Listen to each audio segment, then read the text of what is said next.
Seaford Pier, built in 1929, served the primary purpose of pumping seawater from Port Phillip Bay to Cannonook Creek to flush out polluted waters, a problem that had plagued the area since the early 20th century.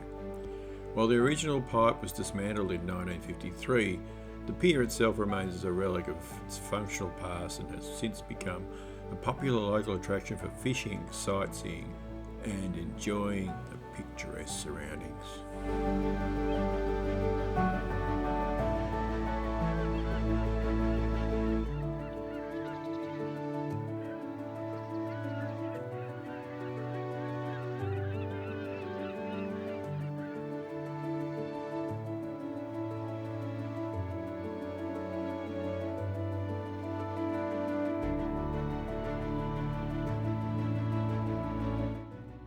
Looking south toward Frankston, you can see the beautiful turquoise water, the orange sand, the houses, and the Pean Highway heading to Frankston.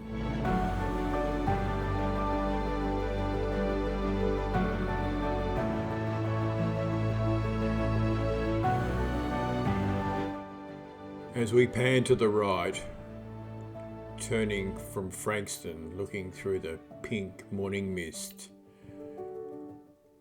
over the turquoise water, Seaford Pier appears. Now looking northeast towards Mordialloc, with Nepean Highway now heading north, away from Seaford, as we take the final fly over the Seaford Pier, with the glistening water beneath the Seaford Pier.